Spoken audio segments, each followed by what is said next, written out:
पूरा नगर होली के रंगों में डूबा हुआ था। चारों ओर उल्लास था, उमंग थी और रंगों की बौछार थी। गलियों में गुलाल उड़ रहा था, हवा में अबीर की खुशबू तैर रही थी। बच्चे हाथों में पिचकारी लिए इधर-उधर दौड़ रहे थे। कहीं ठहाके गूंज रहे थे, कहीं ढोलक और मंजीरों की थाप सुनाई दे रही थी। हर घर के आंगन से हंसी की आवाज आ रही थी। दरवाजों पर रंगोली बनी थी, छतों से रंग बरस रहे थे। ऐसा लग रहा था मानो पूरी नगरी ने अपने सारे दुख, चिंताएं और थकान इन रंगों में डुबोकर भुला दी हों। लेकिन इसी रंगीन संसार के बीच, मंदिर के सिंह द्वार के पास एक कोने में एक बूढ़ा व्यक्ति चुपचाप बैठा हुआ था। न उसके हाथ में पिचकारी थी, न उसके चेहरे पर रंग, न उसके पास कोई साथी। उसका नाम था भोला राम। चेहरे पर गहरी झुर्रियां थीं, ऐसी झुर्रियां जो उम्र से ज्यादा अनुभव की कहानी कहती थीं। आंखों में शांति थी, पर उस शांति के नीचे वर्षों की प्रतीक्षा छिपी हुई थी। उसके कपड़े बेहद साधारण थे, न नए न रंगीन, बस साफ और सादे। उसके हाथ में एक छोटी सी कपड़े की पोटली थी, जिसे वो बार बार अपने सीने से लगाकर रखता, मानो उसमें कोई अनमोल खजाना हो। लोग रंग खेलते खेलते उसके पास आते, कोई उसके गाल पर गुलाल लगा देता, कोई उसके सिर पर रंग उड़ा देता। हंसते हुए कहते, अरे बाबा, आज तो होली है, ऐसे उदास क्यों बैठे हो? थोड़ा मुस्कुरा भी लिया करो। भगवान भी खुश होते हैं जब भक्त हंसता है। भोला राम हल्की सी मुस्कान के साथ सब सह लेता, न मना करता न शिकायत करता। लेकिन उसकी आंखें कहीं और थीं। वे मंदिर के बंद द्वार पर टिकी हुई थीं। ऐसा लगता था जैसे उसकी आंखें दरवाजा नहीं, बल्कि उसके पार विराजमान प्रभु को देख रही हों। वो धीरे धीरे बुदबुदाया, ये सब रंग 2 दिन में उतर जाएंगे। उसकी आवाज में न तिरस्कार था, न अहंकार, बस एक गहरी समझ थी। मुझे तो वो रंग चाहिए, उसने हल्की सांस ली, जो जन्म जन्मांतर तक न छूटे। भोला राम ने धीरे से अपनी पोटली खोली। आसपास के लोग देखने लगे, शायद कोई खास गुलाल होगा, शायद कोई चमत्कारी रंग। लेकिन पोटली के अंदर न महंगा अबीर था, न केसर मिला रंग, न चांदी की पिचकारी। बस एक पुरानी सी तुलसी माला और चुटकी भर साधारण गुलाल। वही गुलाल जो किसी भी गली के कोने पर मिल जाए। लोगों ने देखा और मन ही मन हंस दिए। इतना साधारण रंग। भोला राम ने किसी की ओर नहीं देखा। उसने पोटली को बंद किया और मंदिर की ओर नजर उठाई। उस पल शहर का शोर उसके लिए थम गया। उसने धीमी आवाज में कहा, प्रभु, एक क्षण का मौन। इस बार अगर होली खेलनी है, उसकी आवाज हल्की सी कांप गई, तो आप मेरे साथ खेलना। उसकी आंखें भर आईं। मुझे दुनिया का रंग नहीं चाहिए, मुझे लोगों का दिखावा नहीं चाहिए, मुझे वो रंग नहीं चाहिए जो पानी से उतर जाए। उसने सीधा मंदिर की ओर देखकर कहा, मुझे आपका रंग चाहिए प्रभु, वो रंग जो आत्मा पर चढ़ जाए, जो जीवन भर साथ रहे, जो मरने के बाद भी न उतरे। उसी क्षण मंदिर के भीतर रखा दीपक अचानक हल्का सा कांप उठा। लौ कुछ पल के लिए तेज हुई, फिर स्थिर हो गई। ऐसा लगा जैसे किसी ने भीतर से मुस्कुराकर कहा हो, सुना। भोला राम को कुछ दिखा नहीं, लेकिन उसके मन में अजीब सी शांति उतर आई। उसे नहीं पता था कि यही एक पुकार आज उसकी पूरी जिंदगी बदलने वाली है। उसे नहीं पता था कि इस होली पर सबसे पहले रंगेगा एक भक्त का भाग्य। और परीक्षा अभी शुरू ही हुई थी। दोपहर धीरे धीरे ढलने लगी थी। सूरज सिर के ऊपर चढ़ाया था और रंगों से भरी गलियां अब थोड़ी थकी सी दिखने लगी थीं। बच्चों की पिचकारियां खाली होने लगी थीं। हंसी की आवाजों में भी अब पहले जैसी ताजगी नहीं रही थी। लोग रंग खेल खेल कर अपने अपने घरों की ओर लौटने लगे थे। लेकिन भोला राम, वो अब भी वहीं बैठा था, मंदिर के सिंह द्वार के पास, उसी जगह, उसी मुद्रा में। उसके चेहरे पर थकान नहीं थी, बस प्रतीक्षा थी, मानो वो जानता हो अभी कुछ होना बाकी है। तभी दूर से कुछ आवाजें आईं, हंसी, शोर और मजाक। गांव के कुछ शरारती युवक उधर से गुजर रहे थे। उनके कपड़े रंगों से भरे थे, चेहरे पर नशे और मस्ती की चमक थी। उनमें से एक की नजर अचानक भोला राम की गोद में रखी पोटली पर पड़ गई। उसने दूसरे को कोहनी मारी, अरे देख, बाबा ने भी कुछ छुपा रखा है। दूसरा हंस पड़ा। जरूर कोई खास रंग होगा, बूढ़ा है पर चालाक लगता है। वे भोलाराम के पास आ गए। एक युवक ने बिना झिझक पूछा, क्या है बाबा इस पोटली में? भोलाराम ने नजर उठाई। उसकी आंखों में डर नहीं था, बस एक शांत आग्रह था। बेटा, वो मत खोलो। लेकिन होली का उन्माद बात कहाँ सुनता है। एक युवक ने हंसते हुए पोटली छीन ली। अरे बाबा, होली है, सब कुछ खुला होना चाहिए। भोलाराम थोड़ा घबराया। उसके हाथ आगे बढ़े। बेटा, ये मेरा नहीं है, ये तो प्रभु का है। लेकिन बात पूरी होने से पहले ही पोटली जमीन पर उलट दी गई। चुटकी भर गुलाल मिट्टी में मिल गया। तुलसी माला की डोरी टूट गई और मन के चारों ओर बिखर गए। कुछ पल के लिए सब कुछ थम गया। फिर जोरदार ठहाका। अरे बाबा, अब खेलो अपनी खास होली। कहाँ गया तुम्हारा भगवान का रंग? हंसी गूंज उठी। भोलाराम के हाथ कांपने लगे। उसकी आंखों में आंसू आ गए, लेकिन उसने एक शब्द नहीं कहा।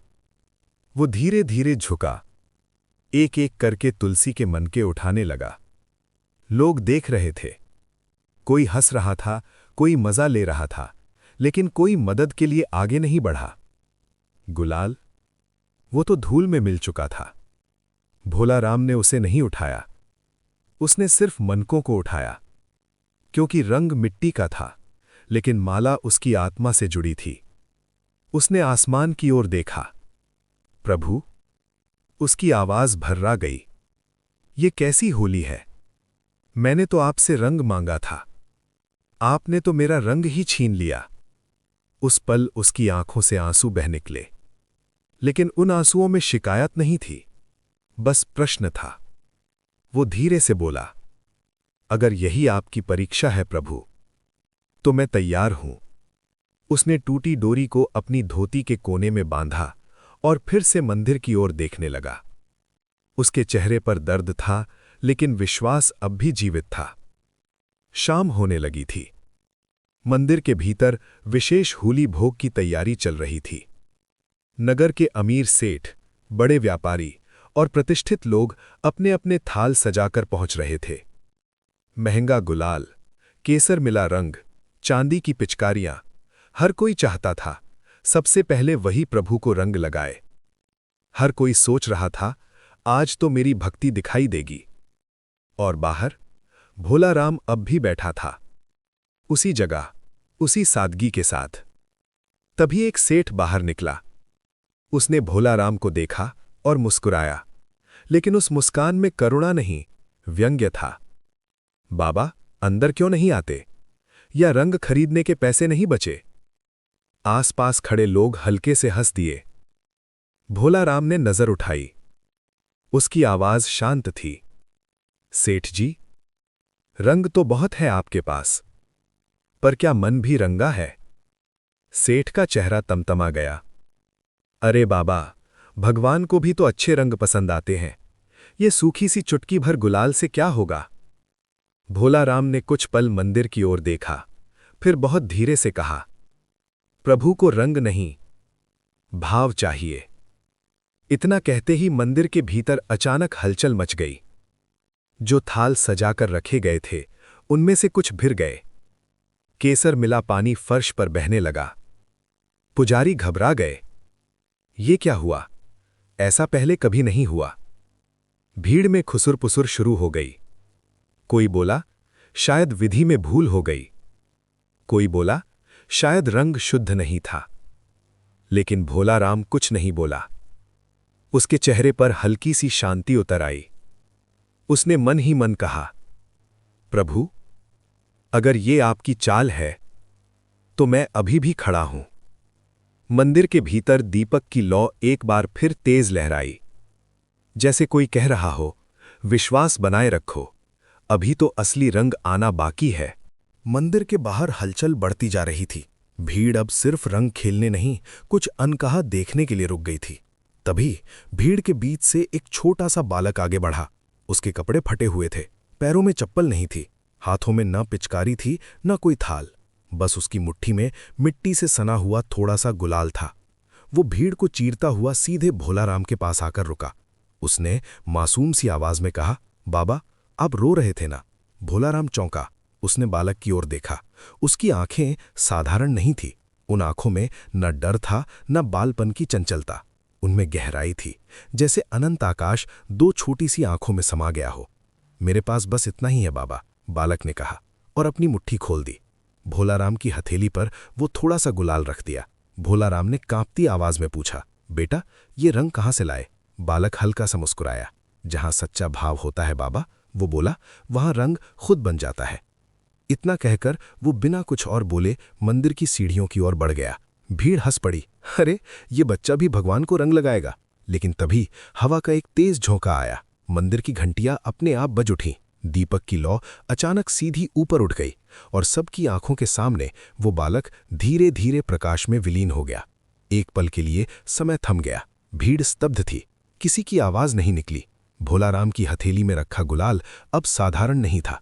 उससे चंदन की शीतल सुगंध और तुलसी की पवित्र खुशबू फैलने लगी। भोलाराम की आंखों से धारों में आंसू बह निकले। उसने कांपती आवाज में कहा, प्रभु, आप खुद रंग लेकर आए थे। भीड़ अभी भी कुछ समझ नहीं पा रही थी। भोलाराम ने दोनों हाथ जोड़े। उसने मंदिर की ओर देखा। प्रभु, ये रंग मेरा नहीं है, ये आपका है। उसने बहुत विनम्रता से कहा, अगर स्वीकार हो तो खुद ही लगा लेना।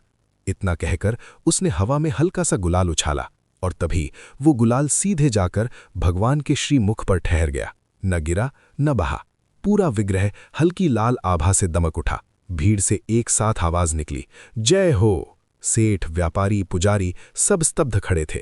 जिनके महंगे रंग टिक नहीं रहे थे, वे देख रहे थे। एक चुटकी भाव सब पर भारी पड़ गई। भोलाराम रो रहा था, लेकिन ये आंसू दुख के नहीं थे। ये उस आत्मा के आंसू थे जिसे उसका रंग मिल गया हो। अब रंग गया हूं प्रभु, वो बोला। अब चाहे जीवन फीका हो जाए, मन कभी फीका नहीं पड़ेगा। तभी मंदिर में ढोल और नगाड़े गूंज उठे। होली शुरू हुई, लेकिन इस बार रंग बाहर नहीं, भीतर चढ़ रहा था। भीड़ जयकारे लगा ही रही थी कि अचानक आसमान पर बादल घिराए। तेज हवा चली, रंग उड़ने लगे और फिर मूसलधार बारिश शुरू हो गई। लोग घबरा गए। अरे, रंग खराब हो जाएगा। सेठ अपने महंगे वस्त्र बचाने लगे, लेकिन भोलाराम वहीं खड़ा रहा, भीगता रहा। उसने आंखें बंद कर लीं। प्रभु, अगर ये रंग सच में आपका है तो पानी क्या बिगाड़ेगा? कुछ देर बाद बारिश थम गई। लोगों ने देखा, मूर्ति पूरी भीगी थी, लेकिन लाल आभा वैसी ही चमक रही थी। भीड़ में सन्नाटा छा गया। तभी भीतर से पुजारी की आवाज आई, आज महाप्रभु ने स्वयं होली खेली है। भोलाराम समझ गया, ये अंत नहीं था, ये तो भरोसे पर लगी मोहर थी। तभी घोषणा हुई, आज महाप्रभु का आदेश है, जो सच्चे मन से रंगा है वही रथ की पहली रस्सी छुएगा। भीड़ में हलचल मच गई। सेठ, व्यापारी, युवक सब आगे बढ़ने लगे, लेकिन रस्सी हर बार हाथ से छूट जाती, जैसे किसी ने स्वीकार ही न किया हो। सबकी नजर भोलाराम पर गई। वो पीछे खड़ा था। वो बोला, मैं योग्य नहीं हूं प्रभु, मैंने तो बस आपको पुकारा था। पुजारी ने संकेत किया। भोलाराम धीरे धीरे आगे बढ़ा। कांपते हाथों से उसने रस्सी को छुआ और उसी क्षण घंटियां अपने आप बज उठीं। रथ हल्का सा आगे सरक गया। भीड़ से एक साथ नारा गूंजा, जय जगन्नाथ। आज किसी ने रथ नहीं खींचा था, रथ खुद चल पड़ा था। पूरी नगरी जयकारों से गूंज उठी। लोगों की आंखों में आंसू थे। आज प्रतिस्पर्धा नहीं थी, अहंकार नहीं था, सिर्फ भक्ति थी। भोलाराम रस्सी पकड़े खड़ा था, लेकिन उसका ध्यान रथ पर नहीं, भगवान के श्रीमुख पर था। उसे लगा जैसे प्रभु मुस्कुरा कर कह रहे हों, देखा, मैंने कहा था ना, मैं खुद रंग दूंगा। धीरे धीरे रथ आगे बढ़ने लगा। लोग उसके पीछे पीछे चल पड़े। अब उड़ता हुआ गुलाल पहले जैसा नहीं था। अब रंग मजाक में नहीं, प्रेम से लगाया जा रहा था। भोलाराम की आंखें बंद थीं, चेहरे पर अद्भुत शांति थी। आज उसे समझ आ गया था कि सच्ची होली तब होती है जब भगवान स्वयं भक्त के जीवन को अपने रंग में रंग दे, और वो रंग कभी फीका नहीं पड़ता।